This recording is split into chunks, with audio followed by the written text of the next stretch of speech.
Join me as I fly on the new Japan Airlines A350 business class from DFW to Haneda.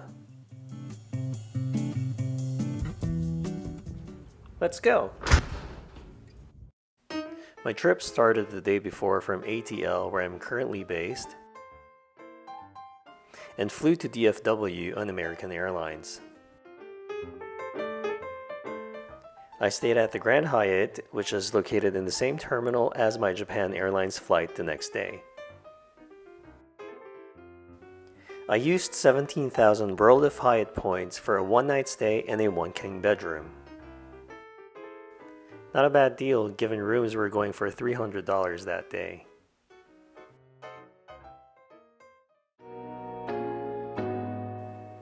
After checking out the next day, I simply took the elevator down to the terminal and walked my way towards the Japan Airlines check-in counters. I was there 2.5 hours before the departure time, and no substantial line is formed in any of the counters just yet. There were 5 counters open, one for first class, 2 for business, one for premium economy, and another one for economy.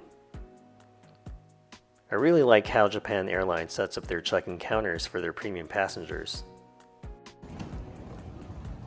Japan Airlines first and business class passengers get access to the American Airlines Flagship Lounge, which is located near Gate D22, and the American Airlines Admirals Club Lounge, which is near Gate D23.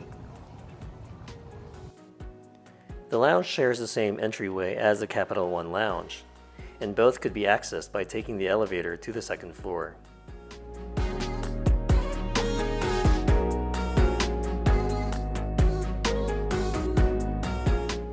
The lounge is anchored by one long hallway that connects the different sections on one side, and a great view of the tarmac on the other.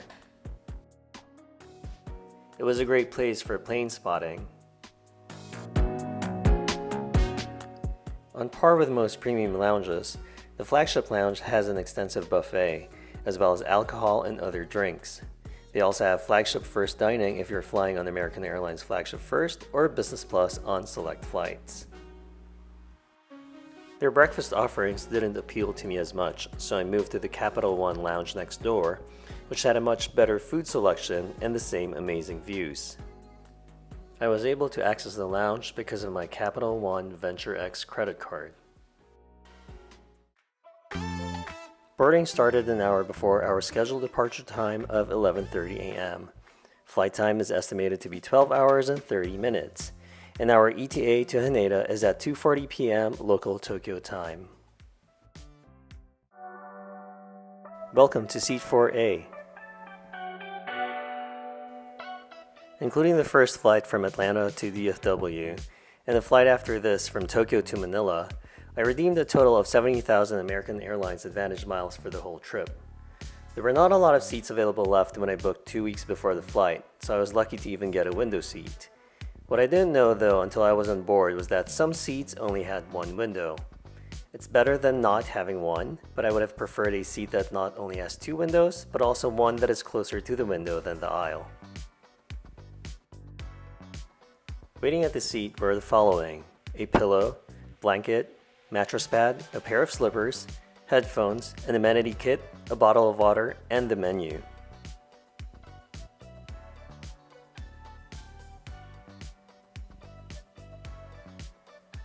Did anyone say legroom?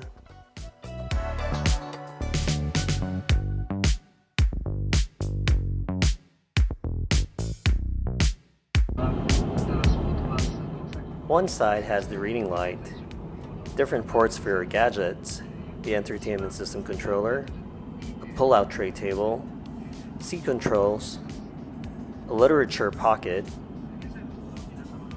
a couple of storage containers,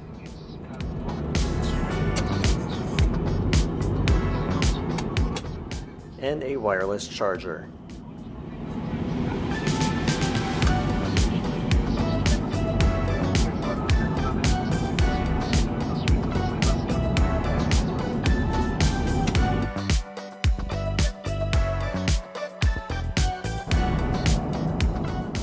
On one side of the front panel is a crystal clear 24-inch 4K monitor, a pretty wide footwell, and storage for your carry-on.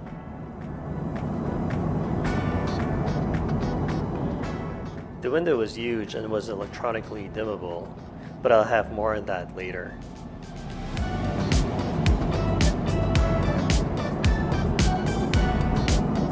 The other side includes an enclosed storage for your clothes on top,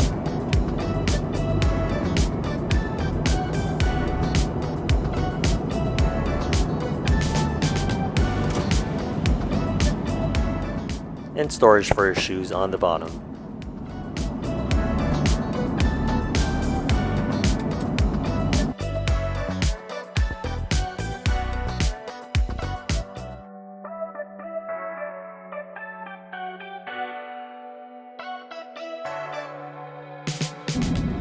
I appreciate how Japan Airlines leaves the window controls to the passengers. Here's a short video demo of the dimmable window. It was pretty responsive, and it allows you to dim the window in small increments.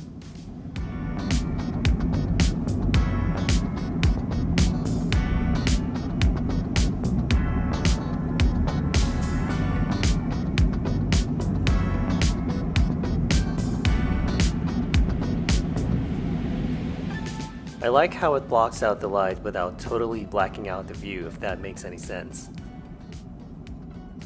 But it can get really dark as well if that's what you prefer.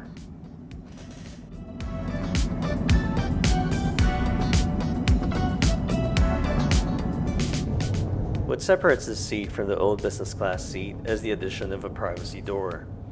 It was already pretty private given the staggered layout, but having the door allows you to completely block off any aisle activity going on. If you need it, there are instructions on how to operate the in-flight entertainment system, from operating the controller, to logging in for a more personalized viewing experience, and to changing the sound output, which includes innovative headrest speakers. This next clip doesn't really show it, but it works pretty well.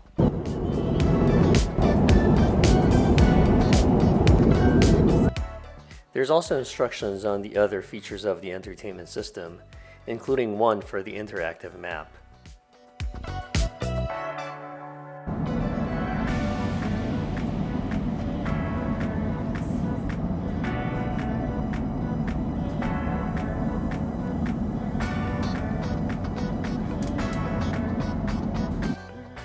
Here's a clip and some photos of the entertainment system interface and content.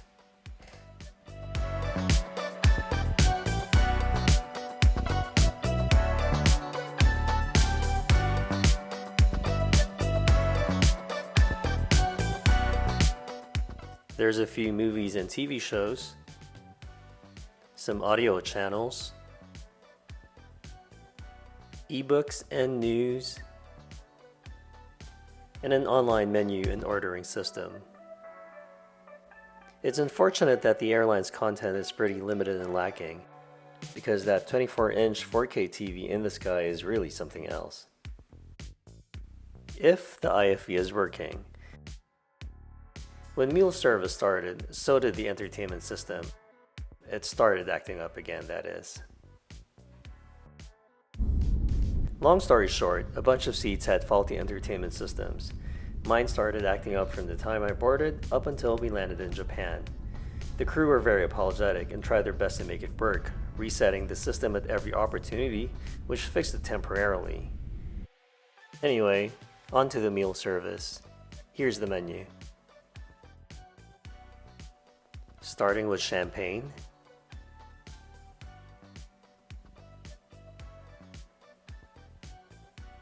followed by wine, sake, and shochu,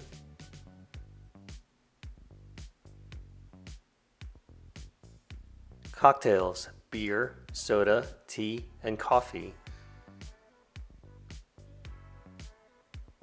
a choice between Japanese and international cuisine for lunch, and an a la carte selection for the rest of the flight. Japan Airlines has probably one of the best in-flight meals of any airline, so you can never go wrong. But as always, I went with the Japanese option. Along with my ginger ale and champagne, the meal started with some olives and warm nuts. It was followed by an impressive selection of Japanese delicacies as appetizers. It included an eggplant and radish topped with salmon roe, chicken marinated with sweet vinegar sauce, and sautéed sweet potato and carrots, to name a few. It was then followed by the main dish, which is a simmered pork with radish and tomato sauce, broccoli, freeze-dried tofu and cherry tomato, simmered halibut, radish and leafy greens, steamed rice, miso soup, and Japanese pickles. For dessert, it was a nation-spiced apple cider. I give the whole meal a 10 out of 10.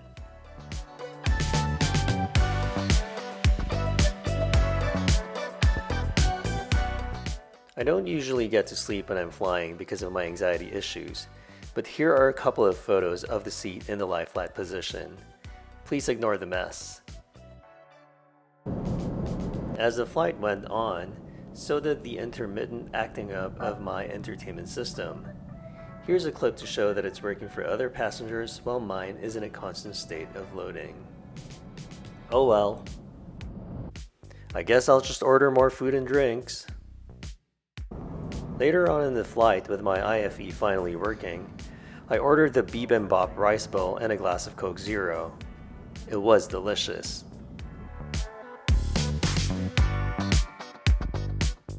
And a few hours before landing, which technically is my midnight snack in the US but my lunch in Japan, I had the vegetable curry with Japanese potatoes and onions, as well as JAL's special tonkatsu flavored miso ramen noodles. Solid choices for sure.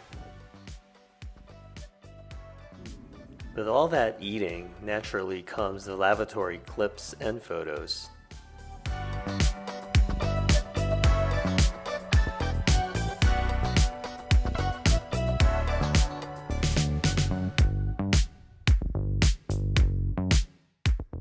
It wouldn't be a Japanese airline without the amazing Japanese toilets.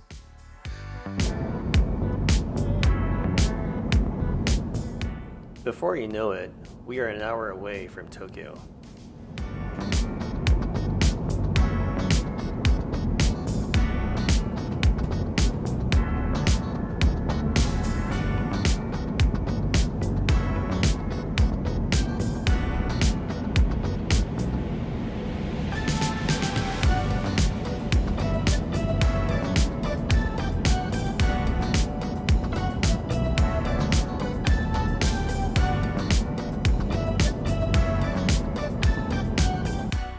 Now is a good time to check out the Amenity kit.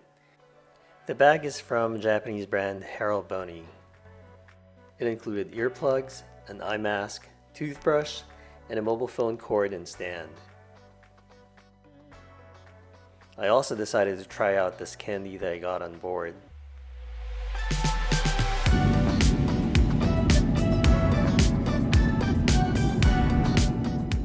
Here's Mount Fuji greeting us as we started our descent to Tokyo's Haneda airport. As this flight comes to a close, I have a few thoughts. Even with a few inconsistencies, I've always loved flying Japan Airlines, and I always choose to fly them when traveling to Asia from the US. But I can't help but feel less than enthusiastic about the airline now, even with the new seats. The thing is, on my flight back to the US on this same trip, I actually had worse problems with my in-flight entertainment system acting up on another Japan Airlines A350 business class seat. I could have easily looked past that and just chalked it up to the plane being new and that these are birthing pains. But what left me feeling let down by the airline was that at check-in in Manila, I was actually asked to move from my original seat on the Tokyo to New York leg because they claimed the IFE wasn't working. I wasn't sure about moving, thinking that all of the seats have some sort of IFE issue anyway. At least I'll have a seat with 2 windows this time. But it seems like the check-in staff in Manila was keen on moving me, so I just relented. Fast forward to the Tokyo to New York leg. The passenger in my original seat, which was just behind my new seat, didn't appear to have any problems with his entertainment system throughout the flight, while I had issues with mine to the point of having to move to an aisle seat just to be able to finish a show or movie without interruptions. Throughout this whole ordeal, I can't help but think that I was moved to a faulty seat because they had to make accommodations for another passenger. I hope that was not the case and that it truly was just a mistake.